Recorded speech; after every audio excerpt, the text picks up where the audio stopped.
స్నేహితుడు. రచయిత శ్రీనివాసరావు తిరుక్కొల్లూరు. ఈ కథ 2023 ఈనాడు ఆదివారం మ్యాగజైన్లో ప్రచురితమైంది. నా ఇంట్లోనే నన్నో దోషిలా చూస్తున్నారు. నేనేదో మహా అపరాధం చేసినట్టుగా నాపై కోపంగా ఉన్నారు. వారెవరో కాదు, నా కొడుకు, కోడలు. నా భార్య 5 ఏళ్ల క్రితమే అనారోగ్యంతో కాలం చేసింది. నా కుటుంబ సభ్యులు వారిద్దరే. నేను అంత కాని పనేదో ఖచ్చితంగా చేసే ఉంటానని ఎవరైనా అనుకుంటారు. నా గురించి 4 ముక్కల్లో చెప్పుకోవాలంటే నన్నందరూ నాయుడు మాస్టారు అని గౌరవంగా పిలుస్తుంటారు.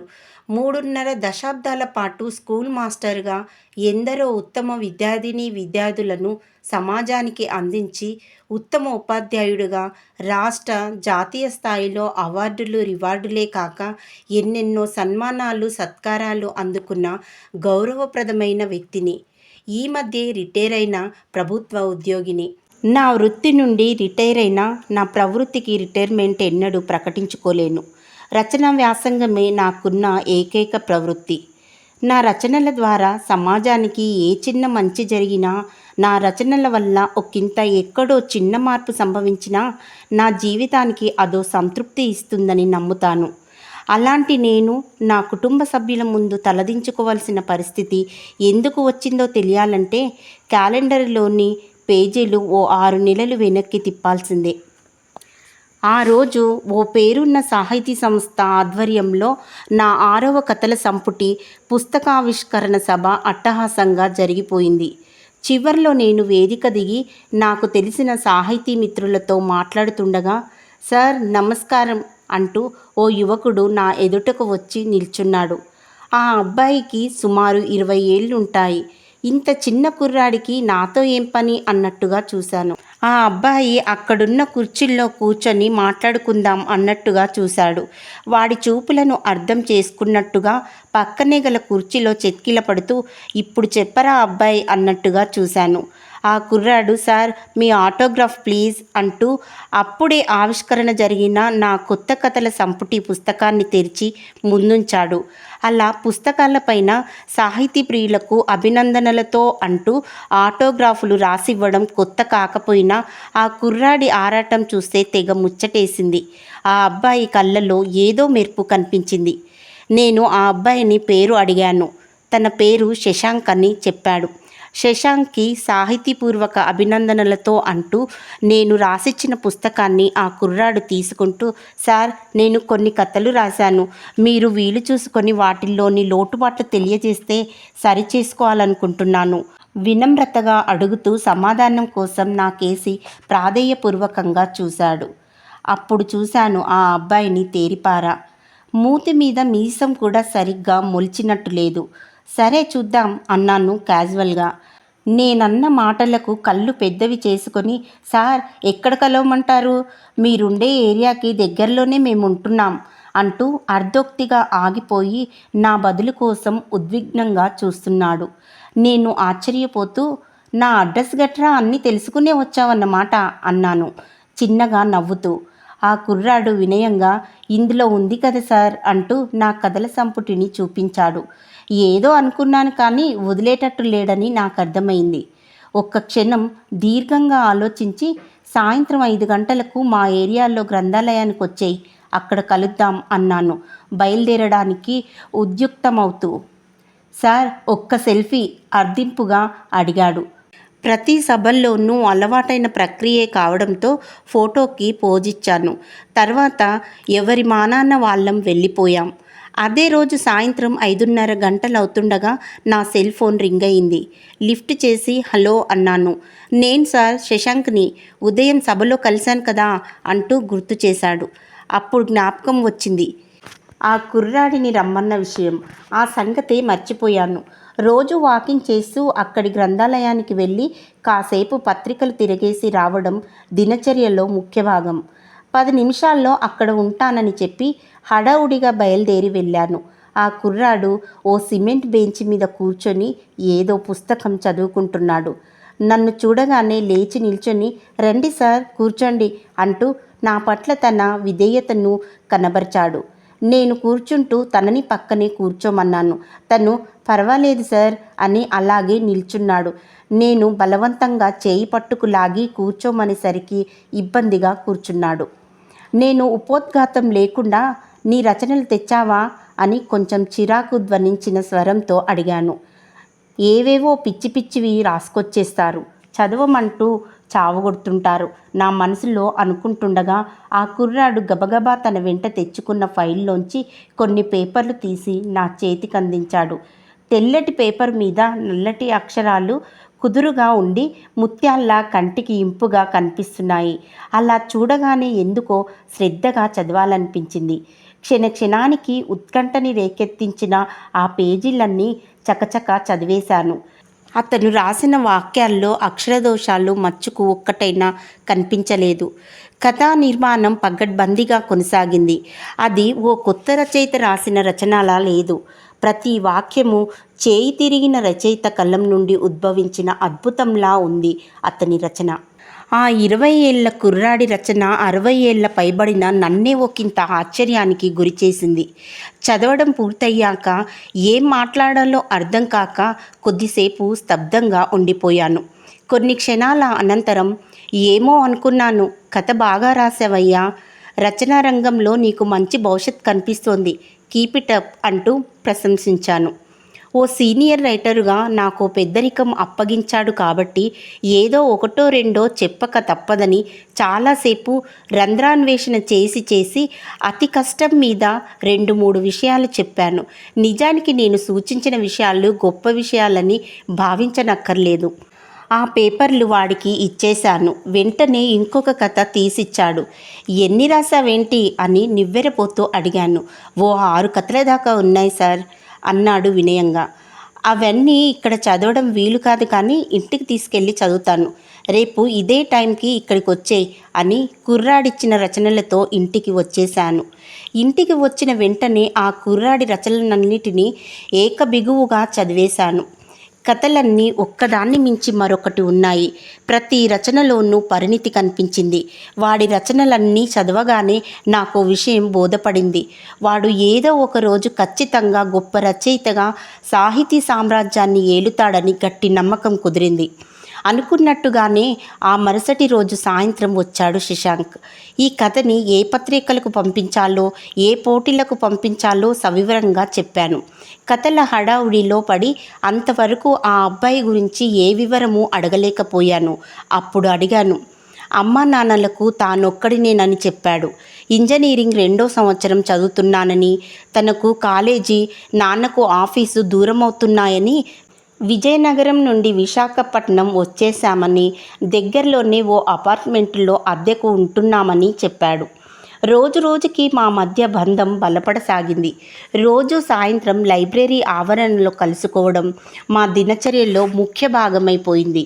ఒక్కోసారి నా కథలకు మలుపులు, ముగింపులు ఎలా ఇవ్వాలో సందిగ్ధం ఏర్పడినప్పుడు శశాంక్ని అడగడానికి మొహమాట పడేవాణ్ణి కాదు.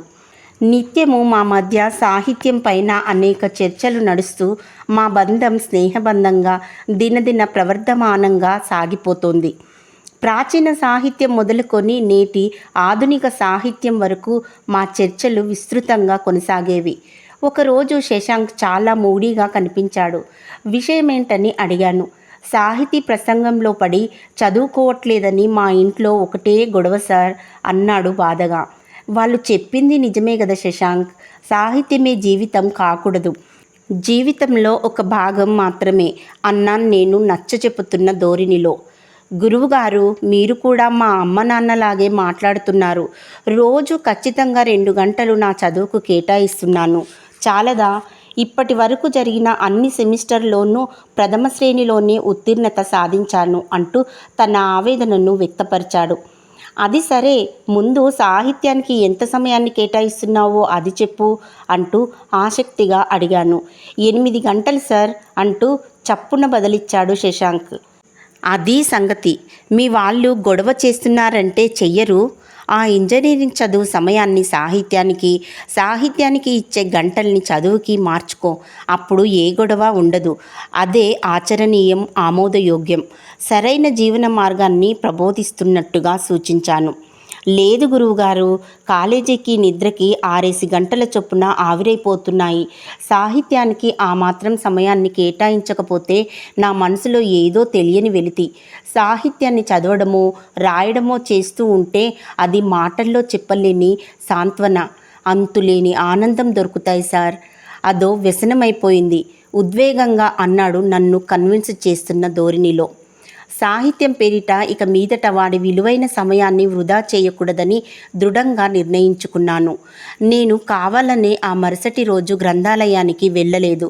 శశాంక్ ఫోన్ చేశాడు. ఒంట్లో నలతగా ఉందని అబద్ధం చెప్పాను. నేను వెళ్ళనందుకు వాడి గొంతులో బాధ స్పష్టంగా కనిపించింది. ఆ మరుసటి రోజు కలిశాం. కాసేపు సాహితీ సంగతులు మాట్లాడుకున్నాం. పోటీకి పంపించటానికి ఏదో కథ తీసుకువచ్చాడు.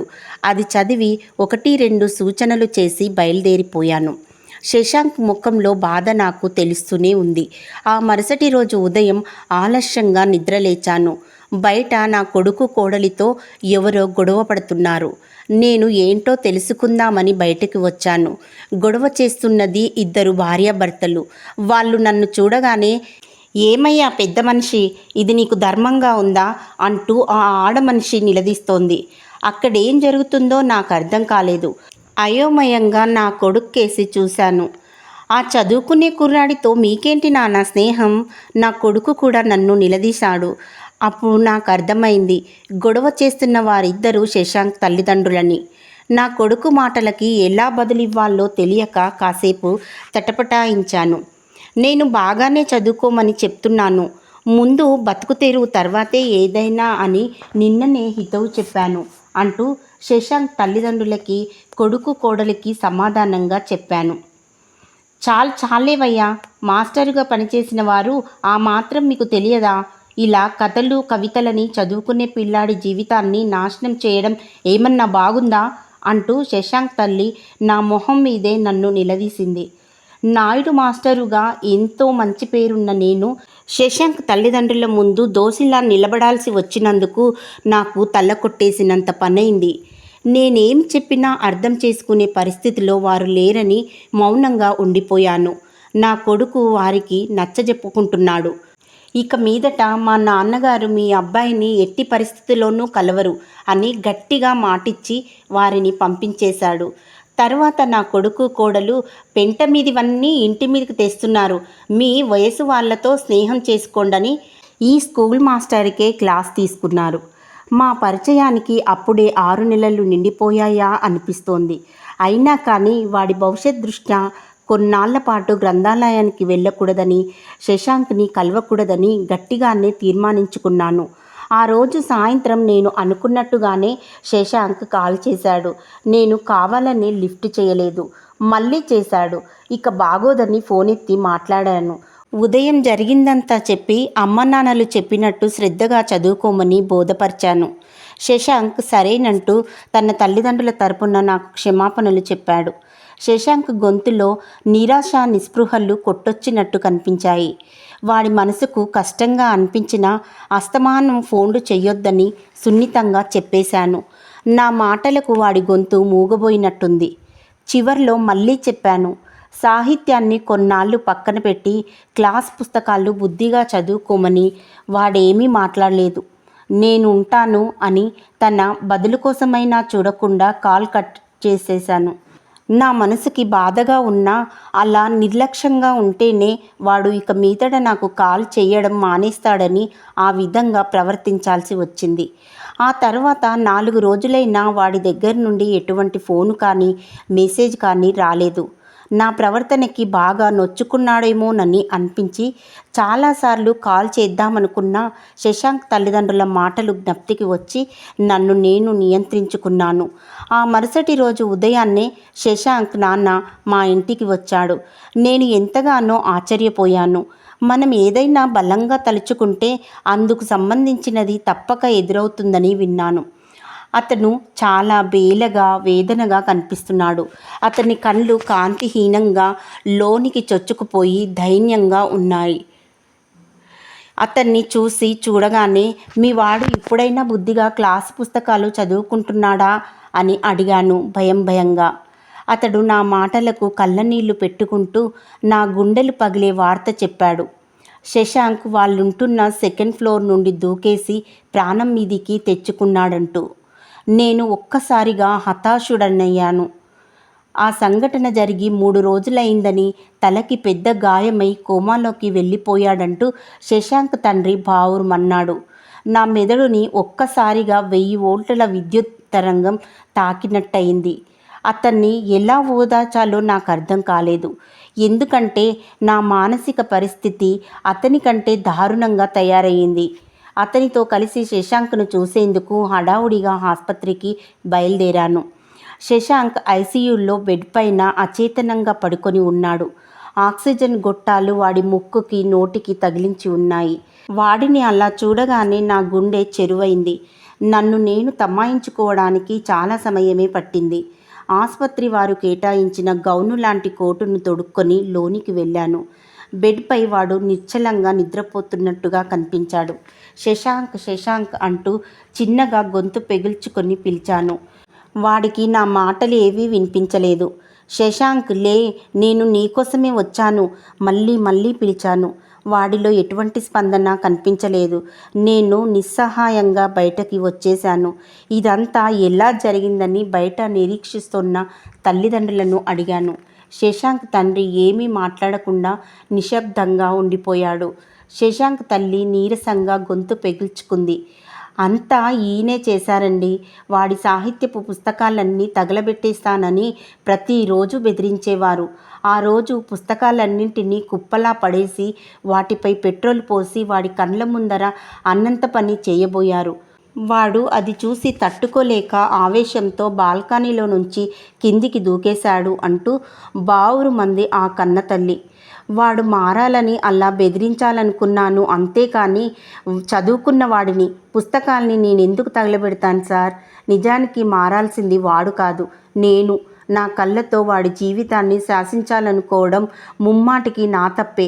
ఇక మీదట వాని ఇష్టానికే బతకమంటాను అని వాపోతూ ఆ తండ్రి ఎంతగానో కుమిలిపోతూ రోదిస్తున్నాడు.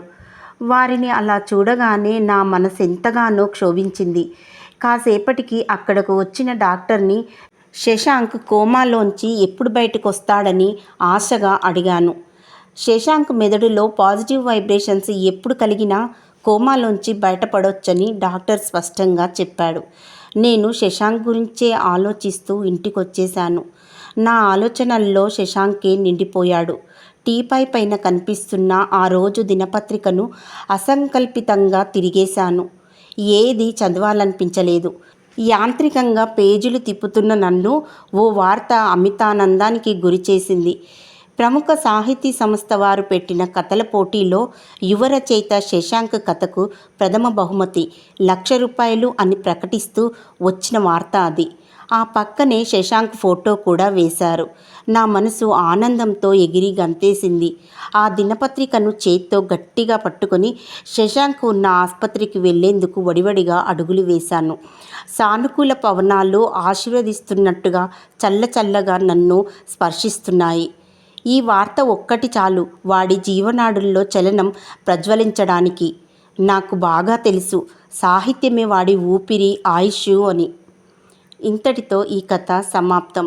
ఈ కథ మీకు నచ్చినట్లయితే please do like, share and subscribe.